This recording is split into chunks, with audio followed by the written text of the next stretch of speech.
ಆತ್ಮೀಯ ಕುಲ ಬಾಂಧವರೇ ಮತ್ತು ಈ ದಿನದ ಕಾರ್ಯಕ್ರಮದಲ್ಲಿ ಉಪಸ್ಥಿತಿರುವ ಎಲ್ಲ ಗಣ್ಯಮಾನ್ಯರು, ಪ್ರಾಸ್ತಾವಿಕ ಅಥವಾ ಆಶಯ ಅನ್ನೋದಕ್ಕಿಂತ ಹೆಚ್ಚಾಗಿ ಹೇಳಬೇಕಾದ ಕೆಲವು ಮಾತುಗಳನ್ನ ಹೇಳಲಿಕ್ಕಾಗಿ ಮಾತ್ರವೇ ನಾನು ಇಲ್ಲಿ ಬಂದಿದ್ದೀನಿ ಎನ್ನುವುದನ್ನು ಮೊದಲೇ ಹೇಳಿಬಿಡ್ತೇನೆ.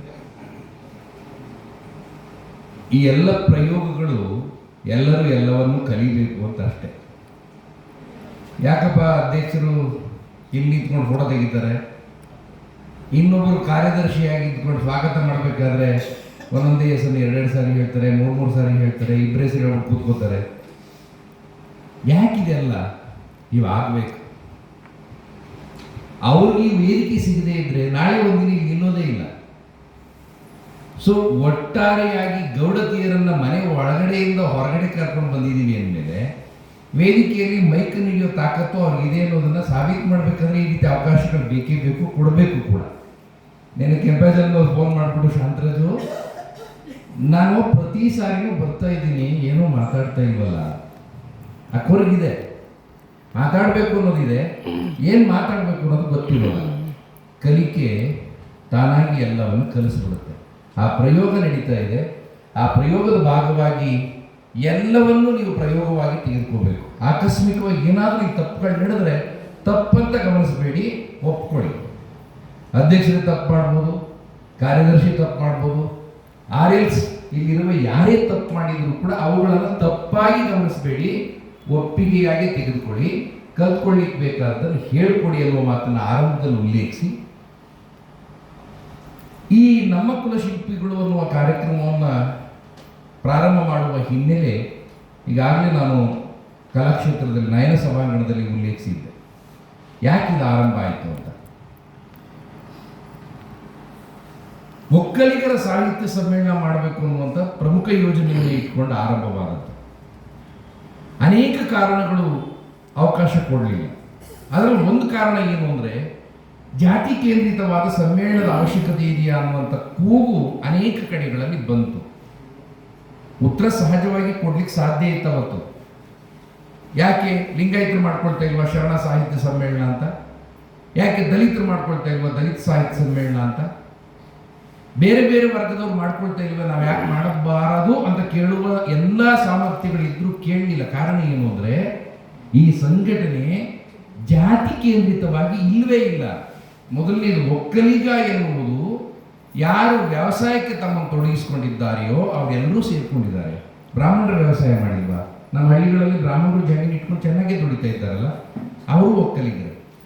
ಆ ವ್ಯಾಪ್ತಿಯನ್ನು ದಾಟಿಕೊಂಡು ಸಮ್ಮೇಳನ ಮಾಡಬೇಕು ಅಂತ ಹೊರಟಾಗ ಈ ಎಲ್ಲ ಕೊಂಕುಗಳು ಬಂದ ಕಾರಣಕ್ಕೆ ಮತ್ತು ನಮ್ಮ ಕಾಪಾಡಬೇಕಾಗಿರ್ತಕ್ಕಂಥ ಪ್ರಮುಖರೇ ಇದು ಬೇಡ, ನೀವು ಮಾಡಬಾರ್ದು, ಬೇರೆಯವ್ರು ಮಾಡಲಿ, ಒಕ್ಕಲಿಗರ ಸಂಘ ಮಾಡಲಿ, ಅವ್ರು ಮಾಡಲಿ, ಇವ್ರು ಮಾಡಲಿ ಅಂತ ಹೇಳಿದ ಕಾರಣದಿಂದ ಅದು ನಿಂತೋಯ್ತು. ಕೊನೆಗೆ ಅವರು ಮಾಡಲಿಲ್ಲ, ನಾವು ಮಾಡಲಿಲ್ಲ, ಅವರಿಬ್ಬರೂ ಮಾಡದೇ ಇದ್ರೆ ನಾವೇ ಮಾಡ್ತೀವಿ ಅಂತ ಹೇಳಿದ ನಮ್ಮ ಗುರುಗಳು ಮಾಡಲಿಲ್ಲ. ಸರಿ, ಇವರು ಮೀರಿ ನಾವೇನು ಮಾಡಬಾರ್ದು ಅಂತ ನಿಂತ್ಕೊಂಡಿದ್ದ ಸಂದರ್ಭದಲ್ಲಿ ನಮ್ಮ ಕೃಷ್ಣೇಗೌಡರಿಗೆ ಒಂದು ಹೊಸದಾದ ಒಂದು ಚಿಂತನೆ ಬಂತು. ಸಮ್ಮೇಳನ ಅಂತ ಮಾಡಿದ್ರೆ ಕೊಂಕು ತೆಗಿತಾರೆ. ಆದರೆ ಈ ಕುಲದ ಶಿಲ್ಪಿಗಳ ಮುಖೇನವಾಗಿ ಈ ಸಾಮ್ರಾಜ್ಯವನ್ನು ಆಳ್ವಿಕೆ ಮಾಡಿದ ಒಂದು ಪ್ರಮುಖ ರಾಜಮನೆತನವನ್ನ ಈ ಜಗತ್ತು ಎಲ್ಲೋ ಒಂದು ಕಡೆಗೆ ಕಾರಣಾಂತರಗಳಿಂದ ದೂರ ಸರಿಸಿಬಿಟ್ಟಿದೆ. ನೋಡಿ, ಎಲ್ಲ ಸಂಸ್ಥಾಪಕರುಗಳು ಅಥವಾ ರಾಜಮನೆತನಗಳ ಬಗ್ಗೆ ಇತಿಹಾಸವನ್ನು ಕುರಿತಂಥ ಪುಸ್ತಕಗಳು ಬೇಕಾದಷ್ಟು ಬಂದಿದೆ. ಆದರೆ ಗಂಗರ ಬಗೆಗೆ, ಗಂಗರನ್ನ ಅಥೆಂಟಿಕೇಟೆಡ್ ಆಗಿ ಇದೇ ಪುಸ್ತಕ ಅಂತ ಹೇಳುವಂತಹ ಒಂದು ಕೃತಿಯು ಬರಲೇ ಇಲ್ಲ. ಇರುವ ಒಂದು ಇಂಗ್ಲಿಷ್ ಇಟ್ಕೊಂಡು ಇನ್ನೇನನ್ನೂ ಕೂಡ ಸಾಧ್ಯ ಇಲ್ಲ ಅನ್ನೋ ಮಟ್ಟಕ್ಕೆ ಅದನ್ನೇ ಉಲ್ಲೇಖಿಸ್ಕೊಳ್ತಾ ಬರ್ತಾರೆ. ಎಲ್ಲೋ ಕಪೋಲ ಕಲ್ಪಿತವಾಗಿರ್ತಕ್ಕಂಥ ಕಥೆಗಳನ್ನು ಕಟ್ಕೊಂಡು ಇದೇ ಸತ್ಯ ಇದೇ ಸತ್ಯ ಇದೇ ಸತ್ಯ ಅಂತ ಬಂದಿರ್ತಕ್ಕಂಥ ಸಂದರ್ಭದಲ್ಲಿ ನಿಜವಾದ ಐತಿಹಾಸಿಕ ಪ್ರಜ್ಞೆಯನ್ನು ಮೂಡಿಸುವ ಆಮುಖೀನವಾಗಿ ಈ ಕುಲ ಶಿಲ್ಪಿಗಳ ನೆಲೆಯಲ್ಲಿ ಗಂಗರ ಇತಿಹಾಸವನ್ನು ಸರಿಯಾಗಿ ಕಟ್ಟಿಕೊಡುವ ಕೆಲಸವನ್ನು ಒಂದಷ್ಟು ಮಾಡಬೇಕು ಅಂತ ಯೋಚನೆ ಮಾಡಿಕೊಂಡು ಕೃಷ್ಣಗೌಡರು ಈ ಹೆಣ್ಣು ಮಕ್ಕಳ ದಂಡು ಕಟ್ಕೊಂಡು, ದಂಡು ಅಂದ್ರೆ ಸೈನ್ಯ ಅಂತ, ಬೇರೆ ಅರ್ಥ ಮಾಡ್ಕೊಂಡಿದ್ದಾರೆ, ಹೆಣ್ಮಕ್ಳ ದಂಡು ಕಟ್ಕೊಂಡು ಇದನ್ನು ಪ್ರಾರಂಭ ಮಾಡೋಣ ಅಂತ ಮಾಡಿದ್ರು. ಅವರೇ ಮಾಡೋಕ್ಕಾಗಲ್ಲ ಅಲ್ಲ, ಯಾಕಂದ್ರೆ ಅವ್ರ ಬಗ್ಗೆ ನೇರವಾಗಿ ಹೇಳೋದಾದ್ರೆ ಬೆತ್ತಲೆ ಸಂತ ಏನೂ ಇಲ್ಲ. ಆದ್ರೆ ನೀವೆಲ್ಲರೂ ಇರೋದ್ರಿಂದ ಅವರು ಸಮೃದ್ಧವಾಗಿದ್ದಾರೆ ಅಂತ ಹೇಳಿ ಕಂಡ್ಕೋಬಹುದು ಅಷ್ಟೇ. ಹಣಕಾಸಿನ ಪ್ರಾಬಲ್ಯ ಇಲ್ಲ, ಬೇರೆ ದೊಡ್ಡ ದೊಡ್ಡ ವ್ಯಕ್ತಿಗಳನ್ನು ಕೂರಿಸ್ಕೊಂಡು ಏನೋ ಮಾಡ್ತೇನೆ ಅನ್ನುವಂಥ ಪ್ರಬಲತೆಯೂ ಇಲ್ಲ. ಆದ್ರೆ ಇವ್ರ ಜೊತೆಗೆ ಅವರಲ್ಲಿ ಇರಬಹುದಾದ ಅಲ್ಪ ಸ್ವಲ್ಪ ಹಣಕಾಸನ್ನೇ ಹೊಂದಿಸ್ಕೊಂಡು ಏನೋ ಒಂದಷ್ಟು ಮಾಡಬೇಕು ಅಂತೇಳಿ ಬೆಂಬಲವಾಗಿ ಯಾರ್ಯಾರನ್ನು ಕೇಳಿಕೊಂಡ್ರು ಅವರೆಲ್ಲರೂ ಸಹಕಾರ ಮಾಡಿದ್ರು ನಡೆಸ್ಕೊಂಡು ಬರ್ತಾ ಇದೆ. ಅದರ ಉದ್ಘಾಟನಾ ಸಮಾರಂಭವನ್ನು ನಯನ ಸಭಾಂಗಣದಲ್ಲಿ ನಮ್ಮ ಗುರುಗಳನ್ನೇ ಪ್ರಧಾನವಾಗಿ ಇಟ್ಕೊಂಡು ಅಲ್ಲಿ ಜಾಣಗೆರೆಯವರ ಉದ್ಘಾಟನೆಯ ಸಮಾರಂಭದ ಕಾರ್ಯಕ್ರಮ ಮಾಡಿದ್ವಿ. ಅದಾದಮೇಲೆ ಶೇಷಾದ್ರಿಪುರದಲ್ಲಿ ಒಂದು ಕಾರ್ಯಕ್ರಮ ಆಯಿತು. ಎಲ್ಲ ಕಾರ್ಯಕ್ರಮಗಳು ಹೆಣ್ಮಕ್ಳೇ ಮಾಡ್ತಾ ಇದ್ದಾರೆ. ವಿಶೇಷವಾಗಿ ನೀವೆಲ್ಲರೂ ಗಮನಿಸಬೇಕಾಗುತ್ತೆ. ಹಾಗಿದ್ರೆ ನೀವು ಯಾರು ಸರ್ ಇಲ್ಲಿ ಹೆಣ್ಮಕ್ಳು ಅಂತ ಹೇಳ್ಕೊಂಡು ಅಲ್ಲೊಬ್ಬರು ಗಂಡಸರು ಕೂತವ್ರೆ, ನೀವೊಬ್ಬರು ಗಂಡಸರು ಅಂದರೆ ಅವರು ಸರ್ ನೀವು ನಾವೇನಾದರೂ ಮಾಡಬಹುದಾದ ತಪ್ಪುಗಳಿದ್ರೆ ಗುರುತಿಸ್ಬಿಟ್ಟು ಒಂಚೂರು ಇದು ಬೇಡ ಇದು ಬೇಕು ಅಂತ ಹೇಳ್ಕೊಡಿ ಸರ್, ಮಾರ್ಗದರ್ಶಿಗಳಾಗಿರಿ ಅಂತ ಹೇಳಿ ಕೇಳಿಕೊಂಡ ಕಾರಣವಾಗಿ ನಾನು ನನ್ನ ಬಿಡುವಿನ ಅವಧಿಯಲ್ಲಿ ನಾನು ನಿಮಗೆ ಸಿಕ್ಕಿದಾಗ ಖಂಡಿತವಾಗಿಯೂ ಏನು ಸಾಧ್ಯತೆಗಳಿದೆ ಅದನ್ನು ನೋಡುವ ಉಪನ್ಯಾಸಕರ ವಿಚಾರಗಳು, ನಾನೊಬ್ಬ ಉಪನ್ಯಾಸಕ ಆಗಿರೋದ್ರಿಂದ ಒಂದಷ್ಟು ಜನಗಳನ್ನು ಸಂಘಟನೆ ಮಾಡಿ ಕೊಡುವ ಅನ್ನುವಂಥ ಮಾತುಗಳನ್ನು ಹೇಳ್ತಾ ಇವತ್ತು 4ನೆಯ ಕಾರ್ಯಕ್ರಮಕ್ಕೆ ಕಾಲಿಟ್ಟಿದ್ದೇವೆ. ಕುಲಶಿಲ್ಪಿಗಳು ಉಪನ್ಯಾಸ ಮಾಲೆ 4. ಇವತ್ತಿನ ವಿಶೇಷ ಗಮನಿಸಬೇಕು, ಭಾಷಣಕಾರರು ಬ್ರಾಹ್ಮಣರು, ಭಾಷಣ ಮಾಡಿಸ್ತಾ ಇರೋ ಗೌಡರು. ಅವರು ಬಂದ ಕೂಡಲೇ ಹೇಳಿದ ಮೊದಲನೇ ಮಾತೇನು ಗೊತ್ತಾ? ಶಾಂತರಾಜು ಏನ್ ಹೆಸರಿಟ್ಟಿದ್ದೀರಾ ಗೌಡ್ತಿಯರ ಸೇನೆ. ಆ ಸೇನೆಗೆ ಮೊದಲು ಚಪ್ಪಾಳೆ ಹೊಡೆದ್ಬಿಟ್ರು, ಜೈಕಾರಕ್ಕೆ ಹೋಗ್ಬಿಟ್ರು, ಸಾಕತ್ತಾಗಿದೆ ಅಂತ. ನಿಮ್ಗೆ ಖುಷಿ ಆಗಬೇಕು.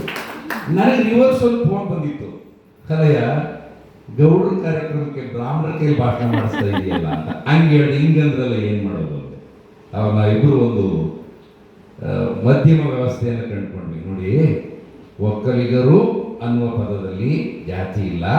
ಹಾಗಾಗಿ ನೀವು ಆ ಒಕ್ಕಲಿಗ ಕುಟುಂಬದ ಒಬ್ಬ ಕೇಂದ್ರ ವ್ಯಕ್ತಿಯಾಗುವ ವ್ಯಾಪಕವಾದ ದೊಡ್ಡ ಸಾಧನೆಯನ್ನೇ ಮಾಡಿರ್ತಕ್ಕಂತಹ ಅನೇಕ ಶಾಸನಗಳು ಉಲ್ಲೇಖಿಸಿರುವ ಅನೇಕ ಕೃತಿಗಳಲ್ಲಿ ಬಂದಿರತಕ್ಕಂತಹ ಗಂಗ ಮನೆತನದ ಕೇಂದ್ರ ಬಿಂದುವಾಗಬಲ್ಲ ಶಕ್ತಿಯುಳ್ಳ ಮಹಾನ್ ನಾಯಕನನ್ನು ಕುರಿತು ಒಂದೊಂದು ಪದಗಳನ್ನು ಅರ್ಥ ಮಾಡ್ಕೊಳ್ಳಿ. ಗಂಗ ಮನೆತನದ ಮಹಾನ್ ನಾಯಕನಾಗಬಲ್ಲ ಮಹಾನ್ ವ್ಯಾಪಕ ಶಕ್ತಿಯುಳ್ಳವನು ಮಾರಸಿಂಹ. ಅವರನ್ನು ಯಾಕೆ ಹೇಳಿದ್ವಿ ಅಂದರೆ, ನಾನು ಬೈರೋಲ ರಾಮೇಗೌಡರು ಮತ್ತೆ ಸಮಾಜಮುಖಿ ಕುರಿತಂತೆ ಮಾತನಾಡುವ ಸಂದರ್ಭದಲ್ಲಿ ಆಕಸ್ಮಿಕವಾಗಿ ಮಾರಸಿಂಹನ ಬಗ್ಗೆ ಬಂತು. ಮೇಡಮ್ ಅವರು ಮಾರಸಿಂಹನ ಬಗ್ಗೆ ಎಂತೆಂಥ ಶಾಸನಗಳಿದೆ ಗೊತ್ತಾ ಅಂದರು. ಅಲ್ಲೇ ಆಗಿದ್ರೆ ಮುಂದಿನ ತಿಂಗಳು ನೀವು ಅದನ್ನೇ ಮಾತಾಡ್ತೀರಾ ಅಂತ ಫಿಕ್ಸ್ ಆಗುತ್ತೆ. ಹೀಗೆ ಬಂದದ್ದು ಒಲಿದದ್ದು. ಗೌಡ್ರ ಬ್ರಾಹ್ಮಣರು ಹೆಂಗೆ ಸೇರ್ಕೊಂಡ್ರು ಅಂದರೆ ಸಮಾಜಮುಖಿ, ನಾವೆಲ್ಲ ಸಮಾಜದ ಕಡೆಗೆ ಮುಖ ಮಾಡಿದವರು, ಆದ್ರೆ ಆಚೆಗೆ ಇದ್ದವ್ರು ನಾವು. ಹಾಗಾಗಿ ಅವ್ರು ನಾನು ಕೇಳ್ಕೊಂಡ್ವಿ. ಮೇಡಮ್ ಅವರು ನನಗೆ ಆ ಥರದ್ದು ಇಷ್ಟ ಅಂದರು. ವಿಶೇಷವಾಗಿ ಲಲಿತಮ್ಮ ಮೇಡಮ್ ಅವರಲ್ಲಿ ಗಮನಿಸಬೇಕಾದ ಒಂದು ವಿಶೇಷತೆ ಏನು ಅಂದರೆ, ನೀವು ಯಾವುದೇ ಸಬ್ಜೆಕ್ಟ್ ಕೊಡಿ, ಅದು ಆಧುನಿಕ ಸಾಹಿತ್ಯ ಇರಲಿ, ಮಧ್ಯಕಾಲೀನ ಸಾಹಿತ್ಯ ಇರಲಿ, ಹಳಗನ್ನಡ ಸಾಹಿತ್ಯ ಇರಲಿ, ನೀವು ಕೊಟ್ಟದ್ದನ್ನು ತಲಸ್ಪರ್ಶಿಯಾಗಿ ಅಧ್ಯಯನ ಮಾಡುವಂತಹ ನಮ್ಮ ನಡುವಿರುವ ನನ್ನ ಹಿರಿಯರು ರಿಟೈರ್ಡ್ ಆಗಿದ್ದಾರೆ. ನನ್ನ ಟೈರ್ಡ್ ಆಗಿಲ್ಲ ಅಂದರೆ ನನಗೆ ರಿಟೈರ್ಮೆಂಟ್ ಕೊಟ್ಟಿಲ್ಲ, ಅವ್ರು ರಿಟೈರ್ಡ್ ಆಗಿದ್ದಾರೆ. ನಮ್ಮ ನಡುವಿರುವ ಮಹಾನ್ ಓದುಗರು ಅಂತ ಹೇಳ್ತೇನೆ ನಾನು. ಬೇರೆ ಪದಗಳು ನೀವೇನು ಬೇಕಾದ್ರೂ ಸೇರಿಸ್ಕೊಳ್ಳಿ. ಮಹಾನ್ ಓದುಗರು, ನೀವೇನೇ ಕೊಡಿ ಓದ್ಕೊಂಡು ಬರ್ತಾರೆ. ಈ ಸಬ್ಜೆಕ್ಟ್ ಅಂತ ತೆಗೆದುಕೊಂಡಾದ್ಮೇಲೆ ಬೇಕಾದಷ್ಟು ನೀವೇ ನೋಡಿಸ್ಕೊಳ್ತೀರಿ. ಆ ಬರೆದಿರೋದೆಲ್ಲ ನೋಡಿಬಿಟ್ರೆ ಅದನ್ನೇ ಒಂದು ಪುಸ್ತಕ ಮಾಡುವಷ್ಟು ಸಂಗ್ರಹ ಇದೆ. ಯಾಕಿದೆ ಹೇಳಿದೆ ಅಂದರೆ, ಇಲ್ಲಿಯವರೆಗೆ ಗಂಗರ ಬಗ್ಗೆ ಈ ರೀತಿಯ ಅಧ್ಯಯನಗಳನ್ನು ಮಾಡಿಸಿಲ್ಲ. ಮಠದವರು ಈಗಾಗಲೇ ಒಂದು ಪ್ರಾರಂಭ ಮಾಡಿದ್ದಾರೆ, ನಡೀತಾ ಇದೆ, ಅದು ಬೇರೆ ಚೌಕಟ್ಟಿನಲ್ಲಿದೆ. ಅದಕ್ಕೆ ಸಮಾಂತರದೇನೆ ನಮ್ಮದೇ ಆದ ಒಂದು ಪುಸ್ತಕ ಬರಬೇಕು ಅನ್ನುವಂಥ ಉದ್ದೇಶವನ್ನು ಇಟ್ಕೊಂಡು ನಮ್ಮ ಕುಲಶಿಲ್ಪಿಗಳು ಅನ್ನೋದರಲ್ಲಿ ಮೊದಲು ಇತಿಹಾಸಕಾರರನ್ನ ಅಥವಾ ನಮ್ಮ ನಾಡು ಕಟ್ಟಿದವರನ್ನ ನೆನೆಸ್ಕೊಳ್ತೀವಿ. ಆಮೇಲೆ ಕುಲ ಬಾಂಧವರಾಗಿ ಬೇರೆ ಬೇರೆ ಸಾಮಾಜಿಕ ಕ್ಷೇತ್ರದಲ್ಲಿ, ವೈಜ್ಞಾನಿಕ ಕ್ಷೇತ್ರದಲ್ಲಿ ಇರ್ತಕ್ಕಂಥ ವ್ಯಕ್ತಿಗಳು ಕೂಡ ಇದರೊಳಗಡೆ ಬರ್ತಾರೆ. ಮುಂದಿನ ದಿನಗಳಲ್ಲಿ ಕೆಂಪೇಗೌಡರು ಕೂಡ ಇದಕ್ಕೆ ಸೇರ್ಕೊಳ್ತಾರೆ ಕೂಡ. ಯಾಕಂದ್ರೆ ಕೆಂಪೇಗೌಡರ ಬಗ್ಗೆ ಜಾನಪದ ಸಾಹಿತ್ಯದಲ್ಲಿ ಬೇಕಾದಷ್ಟು ಹೊಸ ಮಾಹಿತಿಗಳಿದೆ, ಅದು ಕೂಡ ಸೇರ್ಲಿಕ್ಕಿದೆ. ಒಟ್ಟು ಈ ಕುಲಶಿಲ್ಪಿಗಳು ಅನ್ನುವ ಈ ಟೈಟಲ್ ಏನಿದೆ ಅಥವಾ ಶೀರ್ಷಿಕೆ ಅಡಿಯಲ್ಲಿ ಕನ್ನಡ ನಾಡನ್ನು ಕಟ್ಟಿದ ಒಕ್ಕಲಿಗ ಮನೆತನದ ಕೇಂದ್ರ ಬಿಂದುಗಳ ಚಿತ್ರಣವನ್ನೇ ಕಟ್ಟಿಕೊಡುವ ಕೆಲಸ ಇದಾಗಿರುತ್ತೆ ಅನ್ನೋದನ್ನು ಹೇಳ್ತಾ, ಮತ್ತೆ ನೀವು ಬೇಸರ ಆದರೂ ನಾನು ಕೋರಿಕೆ ಅಂತ ತಿಳ್ಕೊಳ್ಳಿ, ಬೇಸರ ಮಾಡ್ಕೋಬೇಡಿ. ಒಂದು ಕಾರ್ಯಕ್ರಮಕ್ಕೆ, ನಿಮ್ಮ ಕಾರ್ಯಕ್ರಮಕ್ಕೆ, ನಿಮ್ಮ ಕುಲದ ಕಾರ್ಯಕ್ರಮಕ್ಕೆ, ನಿಮ್ಮ ಅರಿವಿನ ಕಾರ್ಯಕ್ರಮಕ್ಕೆ ಬರುವುದು ಸರಿಯಾಗಿ ಬರುವಷ್ಟು ಟೈಮ್ಗೆ ಬನ್ನಿ ಅಂತ ನಾನು ಮನವಿ ಮಾಡ್ಕೊಳ್ತೀನಿ. ನೀವು ಯಾವನೇ ನಾನು ಹೇಳೋದಕ್ಕೆ ಅನ್ಕೋಬೇಡಿ, ಖಂಡಿತ ನಾನು ನಿಮ್ಗೆ ಹೇಳುವ ಹಕ್ಕಿಲ್ಲ, ಆದರೆ ಒಂದು ಜವಾಬ್ದಾರಿ ಇದೆ ಕೇಳಲಿಕ್ಕೆ. ದಯಮಾಡಿ 10 ಗಂಟೆಗೆ ಅಂದರೆ 10 ಗಂಟೆಗೆ, 11ಕ್ಕೆ 10 ಅಂತ ಯಾಕೆ ಅನ್ಬೇಕು ನಾವು? 11 ಅನ್ಬೋದಲ್ವಾ? ಹೌದಾ ಇಲ್ವಾ? ನಮ್ಮ ಪ್ರಜ್ಞೆ ಇರುತ್ತೆ. ಯಾಕೆಂದ್ರೆ ನಮ್ಮನ್ನು ನೋಡಿ ನಮ್ಮ ಕಿರಿಯರು ಬೆಳೀತಾ ಇದ್ದಾರೆ ಅಂದರೆ ನಾವೇನು ಕಲಿಸಿ ಹೋಗ್ತಾ ಇದ್ದೀವಿ? ಕರ್ನಾಟಕದಲ್ಲಿ 10 ಗಂಟೆ ಅಂತಂದ್ರೆ 11:30 ಹೋಗುವಂತ ಹೇಳ್ಕೊಟ್ಟವ್ರೆ ಅಂತ ಕಲಿಸ್ತೀವ? ಅದಾಗಬಾರ್ದು ಅನ್ನೋ ಕೋರಿಕೆಯನ್ನು ಸಲ್ಲಿಸ್ತಾ, ಸಂಸ್ಥಾಪಕರಿಗೂ, ಅಧ್ಯಕ್ಷರಿಗೂ, ಕಾರ್ಯದರ್ಶಿಗಳಿಗೂ ಹೇಳುವುದೇನೆಂದರೆ, ನೀವು ಸಮಯ ಪರಿಪಾಲನೆ ಮಾಡಿ, ನಿಮ್ಮವರನ್ನು ಪರಿಪಾಲನೆ ಮಾಡಲಿಕ್ಕೆ ಹೇಳಿ, ಸಾಧ್ಯವಾದರೆ ಒತ್ತಡವನ್ನೇ ತನ್ನಿ. ಸಮಾಜಮುಖಿ ಕೆಲಸಕ್ಕೆ ಹೋದಾಗ ಸ್ವಲ್ಪ ಟೈಟ್ ಆಗಿದ್ರೇನೆ ಎಲ್ಲದಕ್ಕೂ ಲಿಬರಲ್ ಆಗಿದ್ಬಿಟ್ರೆ ಆಯಿತು ನೋಡೋಣ, ಸಾಧ್ಯ ಇಲ್ಲ. ನಾವು ಸಮಾಜಕ್ಕೆ ಇಳಿದಾದ ಮೇಲೆ ಚಳಿ ಮಳೆ ಗಾಳಿಗೆ ಎದುರ್ತಾ ನಿಂತ್ಕೊಂಡ್ರೆ ಆಗೋದೇ ಇಲ್ಲಲ್ಲ ಅಂತ ಹೇಳ್ತಾ, ನೋವು ಮಾಡ್ಕೋಬೇಡಿ, ಮಾತಾಡೋ ಮಾತು ನೋವಿಂದೇ ಆಗಿದ್ರು ಕೂಡ ಅಂತ ಹೇಳಿ ಆಶಯದ ನೆಪದಲ್ಲಿ ಕೆಲವೇ ಮಾತುಗಳನ್ನು ಈ ಸಂದರ್ಭದಲ್ಲಿ ಉಲ್ಲೇಖಿಸಲಿಕ್ಕಿತ್ತು, ಅಷ್ಟು ಮಾತ್ರವೇ ಹೇಳಿದ್ದೇನೆ. ನಿಮ್ಮ ಇರುವಿಕೆಯೇ ಈ ಸಂಘಟನೆಗೆ ಬಲ ಅನ್ನೋದನ್ನು ನೆನಪಲ್ಲಿ ಇಟ್ಕೊಳ್ಳಿ. ಬೇಕಾದಷ್ಟು ಕಾರ್ಯಕ್ರಮಗಳನ್ನ ಇನ್ನು ರೂಪಿಸ್ತಾರೆ. ನಾನು ಮತ್ತೆ ಹೇಳ್ತಾ ಇದ್ದೇನೆ, ಮೇಷ್ಟ್ರಾಗಿರೋದ್ರಿಂದ ಮೇಷ್ಟ್ರನ್ನ ಒದಗಿಸ್ತಾ ಇದ್ದೀನಿ. ಕಾರ್ಯಕ್ರಮ ಎಲ್ಲ ನೀವೇ ಮಾಡ್ತಾ ಇರೋದು. ನಮಸ್ಕಾರ.